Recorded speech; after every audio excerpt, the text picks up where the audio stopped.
तो सर मेरा प्रश्न ये है, हम आपके वीडियो से देखे हैं कि शिव जी जो हैं वो एक प्रतीक शास्त्र है। तो हम लोग जो मंदिर में जाके पानी डालते हैं शिव जी के सर में, तो वो क्या बात है? अच्छा प्रश्न है। आप ये कह रहे हैं कि जब देवता प्रतीक के रूप में हैं तो उनकी पूजा का अभिप्राय क्या है। देखिए, प्रतीक तो प्रतीक है, प्रतीक तो सच नहीं हो जाएंगे, लेकिन अच्छे प्रतीक हैं। तो हमने देवताओं को प्रतीक के रूप में लिया है। अब प्रतीक के रूप में लिए हुए देवताओं की पूजा कितनी सार्थक हो सकती है, यही तो जानना चाह रहे हैं आप। परमात्मा को हमने प्रतीक के रूप में लिया है, तो प्रतीक के परमात्मा कितने काम के हो सकते हैं। अगर परमात्मा ही नहीं है, सिर्फ प्रतीक है, सिर्फ चिन्ह है, सिर्फ इंगित मात्र है, सिर्फ इशारा है, तो वो आपका क्या भला कर लेंगे, यही तो आपका संदेह है। देखिए, आदमी बहुत कमजोर है, बिना सहारे के वो जिंदा नहीं रह सकता है, उसको खूंटी चाहिए। जैसे आप कपड़ा उतारते हैं तो कहीं ना कहीं टांगने की जगह चाहिए ना, वैसे ही आपकी जो इतनी दुर्बलताएं हैं उसको संभालने के लिए आपको एक खूंटी चाहिए, तो वो खूंटी है भगवान।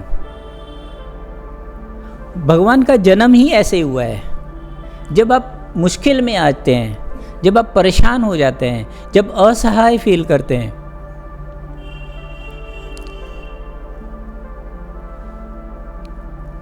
तो आप कहाँ जाएंगे, किसको याद करेंगे, किसके सहारे अपना आगे का जीवन यापन करेंगे,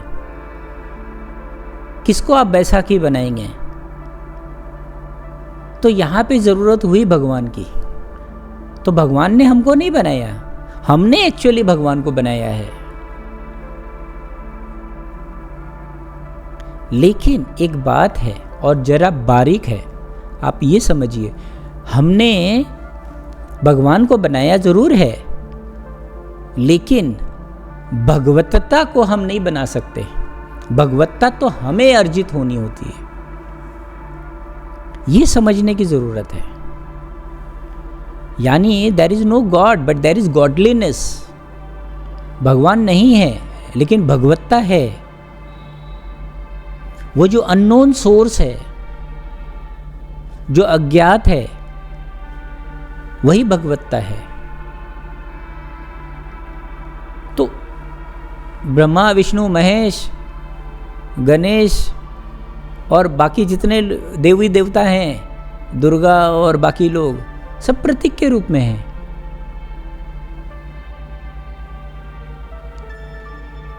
ऐसा नहीं है कि कोई व्यक्ति है जिसको आप भगवान कह सकते हैं, और वो जो भगवान है उसने आपको बनाया है, वो आपको मेंटेन कर रहा है, वो आपको मारेगा, वो आपको पैदा करेगा, वो आपको जिलाएगा, वो आपको सजा देगा, वो आपका हिसाब किताब रखेगा। ऐसा कुछ नहीं है।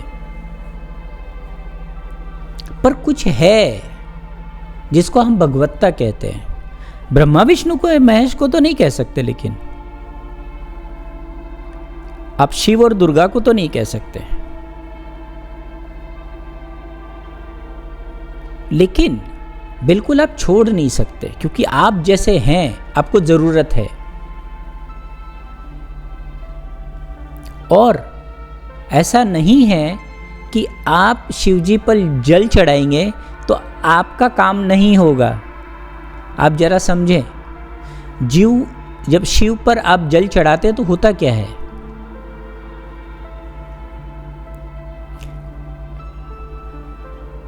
क्या हो जाएगा अगर आपने शिव को भगवान माना या नहीं माना?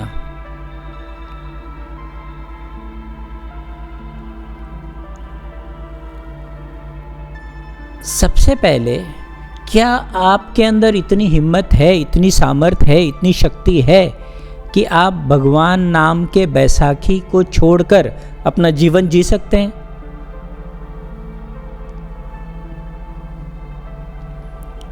ज़्यादातर लोग नहीं जी सकते हैं। ज़रूरत है और काम भी होता है। मैं ये भी बताऊं आपको। अब ये काम कैसे होता है ये बताऊं आपको। जब प्रतीक ही तो काम कैसे होता है ये जानना चाहते हैं आप। देखिए, एक शिष्य अपने गुरु के पास गया। उसके गुरु ने कहा, गुरु जो है वो परमात्मा तुल्य है। हम कहते हैं ना, गुरु ब्रह्मा, गुरु विष्णु, गुरु महेश्वर, यानी गुरु ही ब्रह्म है, गुरु ही विष्णु है, गुरु ही शिव है। तो गुरु की सत्ता है, ऐसा वो कह रहे और वो भरोसा दिला रहे हैं। देखो, अभी जो शिष्य है वो अबोध है। शिष्य जो है उसको अभी ज़रूरत है किसी न किसी हाथ पकड़ने की, तो उसको वो सहारा दे रहे हैं। और वो क्या कह रहे हैं कि अगर तुम मेरा नाम लो तो सब काम हो जाएगा, क्योंकि गुरु तो परमात्मा तुल्य है। तुम मेरा नाम लो तो तुम्हारे सब मनोकामनाएं पूरी होंगी। यही तो हम कहते हैं, यही तो हम चाहते हैं। ये जो मंदिरों में भीड़ है, मस्जिदों में भीड़ है, चर्चों में भीड़ है, वो क्या है? सब अपनी अपनी मन्नतें लेके गए हुए हैं, कुछ मांगने गए हुए हैं। अहोभाव से कितने लोग जाते हैं?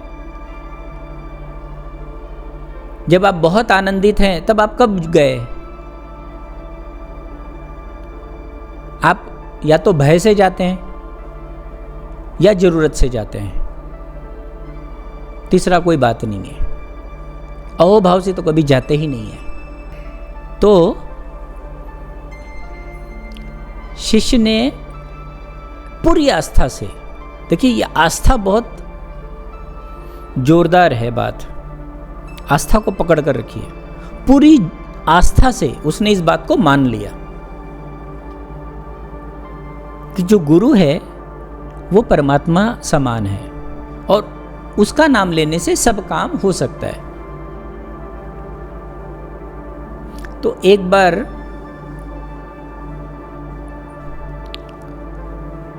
कुछ काम करना था और नदी पार होना था, नाव थी नहीं। उसने गुरु का नाम लिया और वो नदी पे चलने लग गया। और वो चलने लगा, वो डूबा नहीं। उसने स्मरण किया कि ये परमात्मा का काम है, यानी गुरु का काम है, मुझे वो काम करना है। इसलिए हे गुरु, नाव मेरे पास है नहीं, तो मैं उस पार जाकर आपका काम कराता हूँ, तो आप मुझे बचा लेना, डुबाना मत। और आप तो बचाओगे ही, क्योंकि आप तो सब कर सकते हो। तो ऐसा भाव करके, ऐसी आस्था से, लेकिन उसकी आस्था जो है वो किस हाइट की है वो आप समझ लीजिए। वो गया, नदी के उस पार अपना काम किया और आ गया। तो जो आश्रम के लोग थे वो आश्चर्यचकित हो गया, ऐसे कैसे हो सकता है? नाव थी नहीं, तुम गए कैसे? बोला मैं तो चल कर गया, आ गया। अब लोग तो बड़े हैरान हो गए। लोग हैरान हुए हुए गुरु खुद हैरान हो गया कि ये कैसे हो गया। तो जब रात का अंधकार हुआ तो गुरु सोचा, मेरा नाम लेकर मेरा शिष्य अगर नदी पार कर लेता है तो मैं क्यों नहीं कर सकता? तो वो बोला मैं ट्राई करता हूं। अब ये देखो उसकी भाव दशा क्या है। वो बोल रहे मैं ट्राई कर सकता हूं, मैं थोड़ा देखता हूं, टेस्ट करता हूं कि ऐसा होता है कि नहीं। वो इस भाव दशा से गया है। वो इस भाव दशा से नहीं गया है कि मैं गुरु हूं, मैं जा सकता हूं, मैं परमात्मा तुल्य में जा सकता हूं। इस भाव दशा से नहीं गया। वो इस भाव दशा से गया, मैं चेक कर लूं। वो चेक करने की भाव दशा से गया। और वो जैसे ही पांव डाले वो डूब जाए, 2-4 कदम जाए डूब जाए।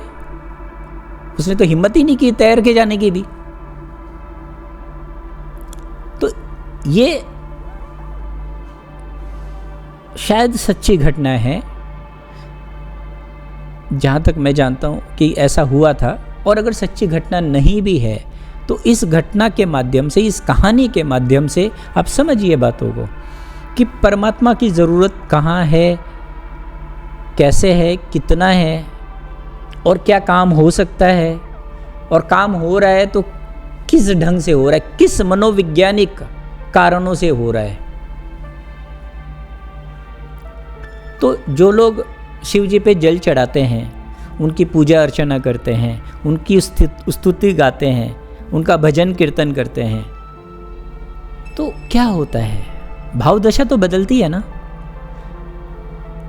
आप जब डिस्को जाते हैं तो वहाँ के लोगों की भावदशा क्या होती है, जब वही लोग मंदिर जाते हैं तो उनकी भावदशा क्या होती है ना। तो भावनाओं, आपने अपने जीवन में भी देखा होगा कि आपकी जैसी भावनाएं होती हैं वैसा घटना भी घटता है। आपका जैसे चित्त की अवस्था होती है, उस चित्त की अवस्था के अनुसार आपका जीवन जो है चलता है। ये तो आपने देखा होगा ना, ये तो आपने अनुभव किया होगा। तो प्रतीक के रूप में ही हैं ब्रह्मा विष्णु महेश, शिव जी प्रतीक ही हैं। लेकिन अगर आपने शिव को अपना आराध्य मान लिया अपनी पूरी आस्था से, तो शिव जो हैं वो बिल्कुल आपके लिए परमात्मा हो ही जाएंगे। एक उदाहरण के लिए बताऊं, रामकृष्ण और काली। वो काली जी की मूर्ति ही थी, लेकिन कहते हैं रामकृष्ण बात करते थे, रामकृष्ण का खाना खाती थी माँ। लेकिन कितनी अच्छी बात है, वही रामकृष्ण जब निराकार की साधना करने लगे, जब अद्वैत की साधना करने लगे, काली यानी क्या, यानी देवी, और वो उपासक यानी द्वैतवाद की बात है। लेकिन उनकी आस्था इतनी प्रगाढ़ थी कि वो काली को बिल्कुल वैसे ही लेते थे जैसे कि कोई अपनी माँ को लेता है। लेकिन ये द्वैतवाद की बात है। जब उन्होंने अद्वैत की साधना शुरू की तो तोतापुरी उनके जीवन में आए। तोतापुरी तो अद्वैत के उपासक थे, उनके वो गुरु बने, और उन्होंने अद्वैत को ठीक से समझाया। तो अद्वैत को समझाने के लिए तो उनको यही कहना था कि भाई तुम ही ब्रह्म हो, काली तुम ही हो, काली अलग नहीं है, तुम अलग नहीं हो। यही तो अद्वैत कहता है ना, ब्रह्म और चेतना, ब्रह्म और आत्मा एक है, यही तो अद्वैत कहता है। तो इस बात को समझाने के लिए वो तो यही बार बार कहते थे, अरे काली कोई और नहीं है। लेकिन वो कैसे मान ले। लेकिन उनकी जो आस्था थी, वो तो बहुत अच्छे स्टूडेंट थे, वो हमारी तुम्हारी तरह नहीं थे, वो साधारण स्टूडेंट नहीं थे। उनके अंदर जो क्षमता थी वो डबल पीएचडी, ट्रिपल पीएचडी की थी, यानी अलग अलग ढंग से सच को खोजने की क्षमता थी उनके अंदर। तो उन्होंने खोजा, द्वैत से भी खोजा, अद्वैत से भी खोजा। तो देखिए ये कितना अच्छा प्रसंग है, और हम सबको इस बात को समझने के लिए कितना ज़रूरी है कि द्वैत भी है, अद्वैत भी है। आप द्वैत से भी परमात्मा को पा सकते हैं, अद्वैत से भी परमात्मा को पा सकते हैं। आप एक मूर्ति में परमात्मा को देख सकते हैं, ये आप पर निर्भर है, और मूर्ति मूर्ति ही है। ये भी आप देख सकते हैं रामकृष्ण के ही जीवन से। ऐसा अलौकिक दूसरा कोई व्यक्ति नहीं हुआ आज तक इस पृथ्वी पर जिसने आपको दोनों ढंग से समझाया हो। तो तोतापुरी ने जब उनसे कहा कि माँ काली तो एग्जिस्ट ही नहीं करती है भाई, तुम समझो जरा, तो बोला मैं क्या करूं, लेकिन मैं जैसे ही आंख बंद करता हूं माँ काली आ जाती है मेरे ध्यान में। मेरे ध्यान में और कोई आता ही नहीं है, मैं ये सोच भी नहीं सकता कि माँ काली नहीं है। तो वो बोले कि तुम एक काम करो, इस बार जब माँ काली तुम्हारे ध्यान में आए ना तो तुम उनकी गर्दन काट देना। तो अब ये बड़ी आश्चर्य की बात है, मैं माँ काली की गर्दन काट दूं, वो भी मैं काटूं अपनी माँ की गर्दन। बोला हाँ तलवार उठाना हो, गर्दन काट देना। बोला तलवार कहाँ से लाऊं? बोला वहीं से ले आओ जहां से तुम माँ काली को लाए हो। अब देखिए अद्वैतवाद की कितनी प्रगाढ़ता है। वो क्या कह रहे हैं, जहाँ से माँ काली को लाए हो वहीं से उस तलवार को भी ले आओ जिससे उसकी गर्दन काट सको। और उसके बाद वही हुआ, जब वो गहरे ध्यान में उतरे तो वो छटपटाने लगे, क्योंकि विरोधाभास जन्मने लगा। क्योंकि गहरे ध्यान में आपको निर्विचार होना है, विचार शून्य होना है, और वो माँ काली आ रही है। तो तोतापुरी ने जब इस विरोधाभास को देखा तो उन्होंने एक कांच का टुकड़ा उठाया और उसके सर पे मारा, और वो सर पर जो मारा तो उन्होंने ऐसी भाव दशा में आए रामकृष्ण कि उन्होंने भी तलवार उठाया और माँ काली को काट दिया। और ये सब कुछ हवा में हुआ, और उसके बाद वो संबोधि को उपलब्ध हो गए। तो आप समझ पा रहे हैं कि परमात्मा प्रतीक के रूप में है, प्रतीक के रूप में है। ये बिल्कुल 16 आना सही बात है, लेकिन किसके लिए और किसके लिए ज़रूरी है आप ये भी समझ लीजिए। हर व्यक्ति तो अलग है ना, सबकी क्षमताएं अलग हैं, सबकी यात्रा अलग है, सबकी फ्रीक्वेंसी भी अलग है। तो जो बात मेरे लिए सच है वो शायद आपके लिए नहीं हो, क्योंकि आपकी यात्रा ही अलग है। तो हो सकता है जो, इसलिए मैं कहता नहीं कि गलत है, मैं शिव जी पे जल चढ़ाना गलत है, गलत हो ही नहीं सकता। गलत सिर्फ पाखंड में है। अगर आप जल चढ़ा रहे हैं और अगर आपको यह बोध है कि मैं जल चढ़ा रहा हूं एक पत्थर पे, तो गलत ही है। अगर आप चढ़ा रहे हैं कि नहीं मैं शिवजी पे चढ़ा रहा हूं, तो कहीं गलत नहीं है। एक और आखिरी कहानी मैं बताता हूं, इससे आपको और क्लियर हो जाएगा। आपने अक्सर सुना होगा, जब भी कोई मंदिर जाता है तो वो क्या कहता है, मैं भगवान के दर्शन करने जा रहा हूं। यही शब्द होते हैं, है ना। तो हर व्यक्ति मंदिर जाता है, ऐसा तो कोई व्यक्ति नहीं है जो मंदिर में नहीं गया हो। सबके मंदिर अलग अलग ढंग के हो सकते हैं, पर मंदिर तो सब जाते हैं। परमात्मा भी सबके अलग अलग है अब तो, हाँ। लेकिन शब्द क्या होते हैं सबके, मैं मंदिर गया था भगवान के दर्शन करने। अब आप जरा कल्पना करो, उसके इस शब्द को जरा जोर से पकड़ लो, मैं मंदिर गया था भगवान के दर्शन करने।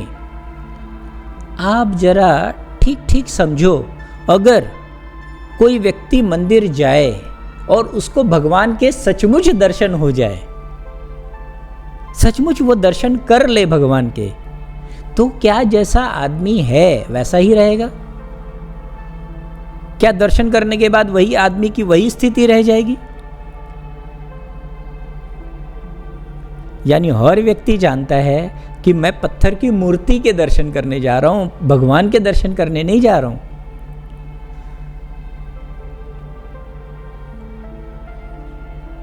एक व्यक्ति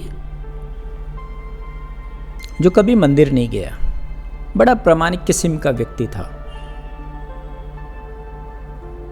उसके घर वाले बार बार कहते, अरे मंदिर जाओ, धार्मिक कृत्य करो, भगवान के दर्शन करो।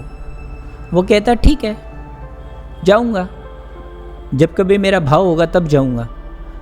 बड़ा ईमानदार आदमी था। जिस दिन परमात्मा की प्यास जगेगी, जिस दिन मुझे लगेगा परमात्मा मुझे मंदिर में मिलेगा, उस दिन मैं जाऊंगा। बोलिए पूरी ईमानदारी की बात है ये। आप रोज जाते हैं,